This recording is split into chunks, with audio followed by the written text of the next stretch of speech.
Eloise GREENFIELD packed up her stuff and moved on a whim, catching buses out to the green pastures of New Bordeaux in search of something better. A new life, a new home, a new something. With her parents co-signing her mortgage on her new house, there's nothing more for her to do than to settle in and figure out where she's going next. But at the end of the day, regardless of her parents' signature on her mortgage, she's alone in a new home and doesn't have any friends.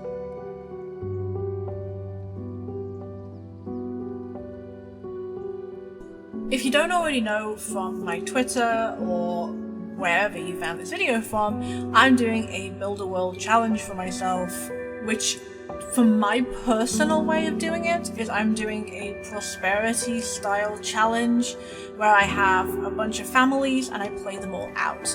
The idea for me is that I want a sort of lore-based save where people can hopefully get my save file and take some time to learn how all the different families are interconnected and who they are to each other. So to begin, I rolled some dice. I have a nice collection of Dungeons & Dragons dice, and I rolled, I think it was 13 for this particular save file, and from there I'm going to make those families, build their houses, and then chart their lives from there.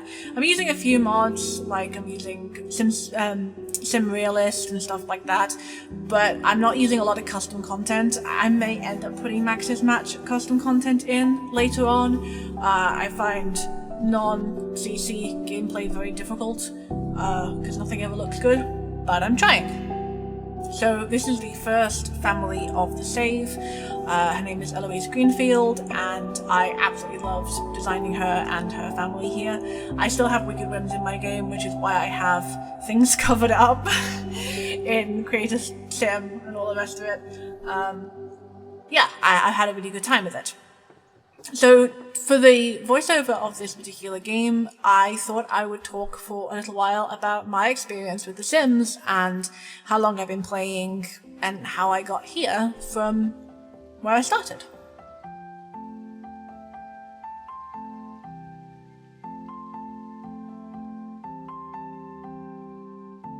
The first time I ever saw The Sims was probably back in the year 2000-ish, maybe 2001.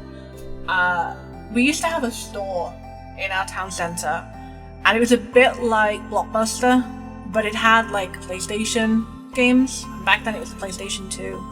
And it had this very distinct smell, and the thought of it gives me nostalgia. I think it was called Choices, but I'm not positive. I've looked it up and the logo does not fit what I remember this store looking like, but you know.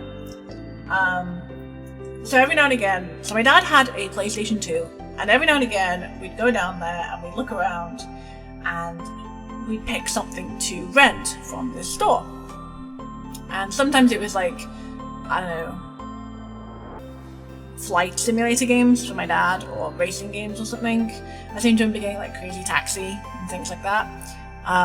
But this one time we went down to this store, and I remember seeing the front of the original PlayStation 2 Sims box, and I was completely enamored, and I grabbed it off the shelf and I was looking at it, and in 2000 or 2001 I would have been 7 or 8, and I was so in love with everything this seemed to be, this life simulator, I think it had Bella on the front, and I was just hooked instantly.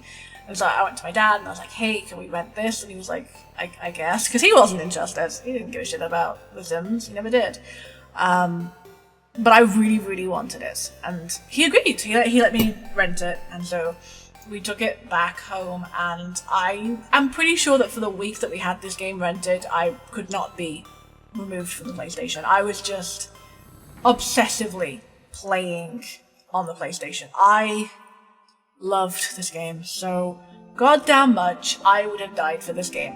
And then eventually it had to go back to the store, which was devastating. Like, this was absolutely devastating for me. And then a little while later, and I don't know the exact timeline of this, my parents were helping my friend's parents with something, and I had to stay with her for a little bit while they were helping the parents out. And we went to the computer, and I was like, oh my god, you have The Sims? And she was like, yeah, you like The Sims? I was like, yeah.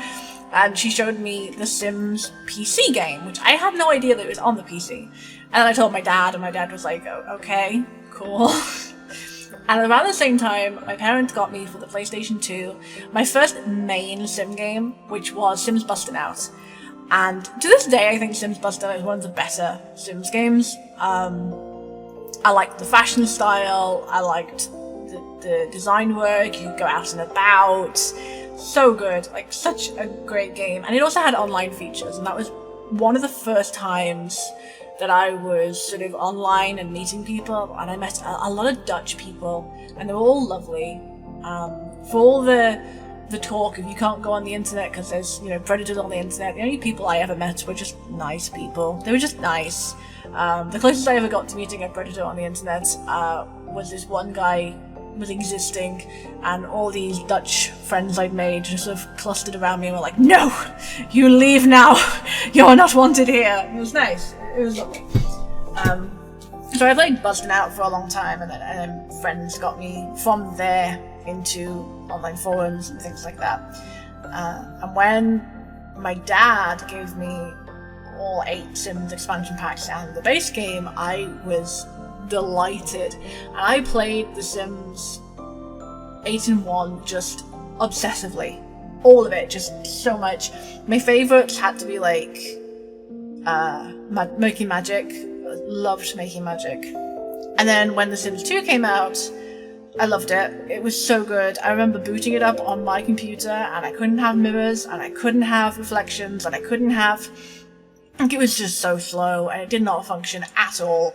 And my dad let me put it on his computer, and every day when he went to work, I would just magnetize myself onto his computer and play all day.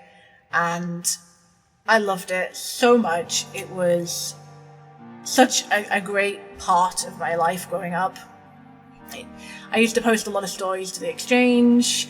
I used to read a lot of stories on the Exchange. It's interesting to look back on, because the Exchange was not built for stories. It was not built for storytelling at all. You were supposed to just like put albums up and be like, this is my sim, this is my sim's husband. We got somewhere in life, yay. But people were telling long form stories that went for chapters and chapters and chapters and chapters and chapters. And the only way you could leave comments on these stories was you had to leave them in the guest book of the author, rather than actually being able to comment on the individual stories, which is just mind-blowing to think about now, because that's so different than like comments on WordPress blogs or even forums. I remember Sims 2 bulletin boards. They were fantastic. Great, just a lovely community. I really liked it there. And I slowly got into mods like teen pregnancy and the body shop. I loved using the body shop to make my own stuff. And then when The Sims 3 came out, I loved The Sims 3 as well, but it was a lot laggier, and The Sims 2 was working on my computer by this point. At the point that I was playing The Sims 3, The Sims 2 would work on my computer, and it was very difficult for me to transition from The Sims 2 to The Sims 3, not because The Sims 3 was bad, but because of how hard it was to play. And I convinced myself that if I could get my dad to let me install Sims 3 on his computer, it would work, and it didn't. And I was really surprised, because I installed The Sims 3 on my dad's computer, which was much better than mine, and it didn't. It didn't run any better than on mine. I thought it would, and it just didn't. And I was like, oh, this is a game problem, not a computer problem. Got it, okay. And this is just the base game. This is the base game and maybe World Adventures. And when I got into The Sims 3, although I didn't write stories for it as much, because I missed having the ability to move my Sims around, like move objects and that, because half the fun was like you could take them off, like lounging on the sofa and put them on the bed, or you could put them on a roof or something with move objects in The Sims 2. And although I didn't storytell as much in The Sims 3, I loved Create a World, and I spent hours and hours creating little walkable communities and adding sewer systems that would transport you between two places. I thought it was just brilliant. I loved Sims 3 Creator World, although I never finished anything. It was very much an exercise in creativity for me, which The Sims has always been. And then when I got into The Sims 4, I struggled with it. I think a lot of people did. The base game was, at the time, very lacking.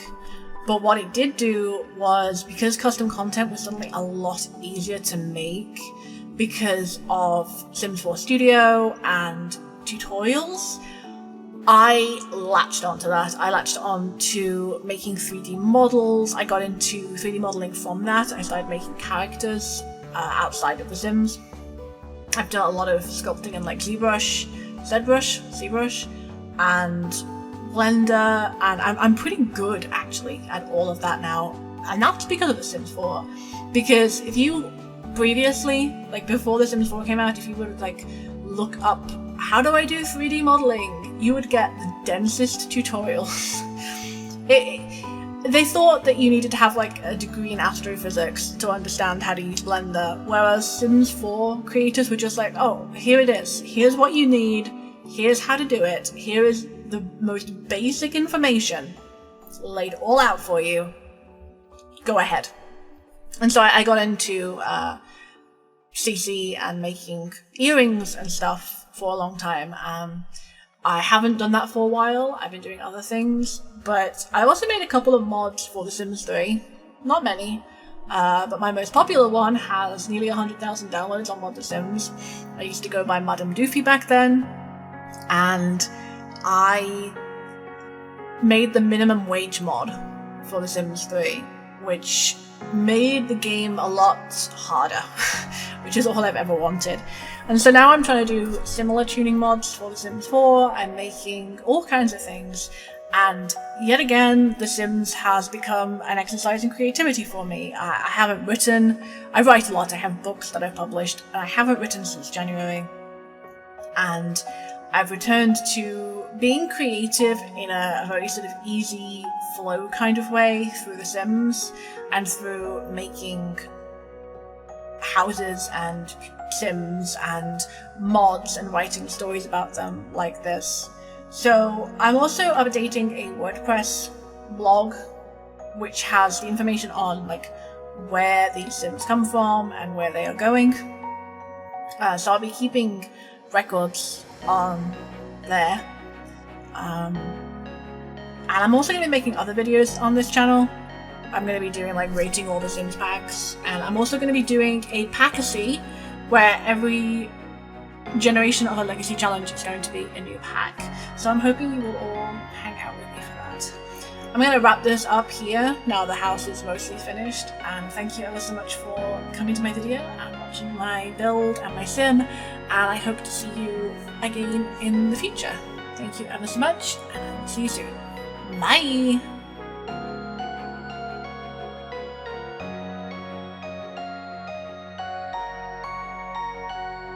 Dag dag!